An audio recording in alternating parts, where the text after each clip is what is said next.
Unitat 2. Treball amb suport. Apartat 3. Dimensions transversals del treball amb suport. En la metodologia de treball amb suport s'han de tenir en compte dues dimensions transversals: els agents o persones implicades i l'avaluació.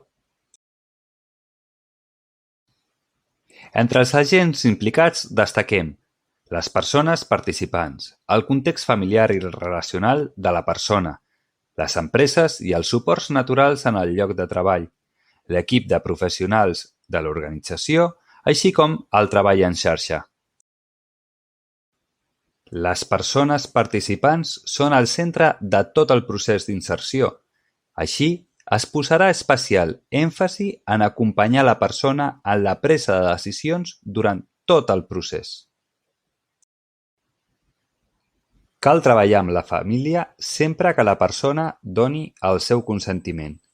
Ens marcarem l'objectiu d'aconseguir que la família s'impliqui fent de suport positiu durant el procés d'inserció, mantenint una actitud positiva i de respecte vers les decisions que prengui la persona participant.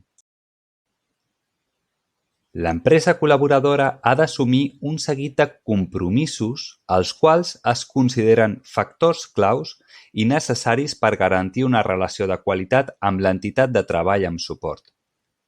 El suport natural dins de l'entorn laboral serà qualsevol persona, company o cap, que ho faci de manera voluntària i que tingui relació amb la persona amb discapacitat que comença a treballar. L'atribut més important que han de tenir els professionals de l'equip és tenir una bona actitud, ja que hauran d'assumir un gran nombre de funcions ben diferents entre elles. El treball en xarxa és un factor clau per a l'èxit dels itineraris de treball amb suport. Hem de tenir present que la coordinació i el traspàs d'informació que se'n deriva haurà de fer-se sempre amb el consentiment de la persona i en el marc del reglament vigent en matèria de protecció de dades. Com hem apuntat anteriorment, l'altra dimensió transversal és l'avaluació d'aquests programes, que ha de ser present al llarg de les diferents fases per fer els ajustos corresponents. D'altra banda, l'avaluació final ens permetrà identificar quins han estat els punts forts i febles del programa amb la intenció de poder determinar estratègies de millora per a futurs programes.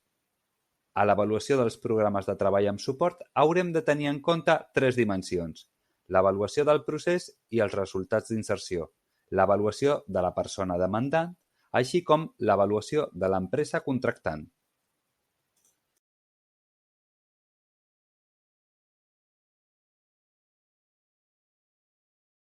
Created using Powtoon.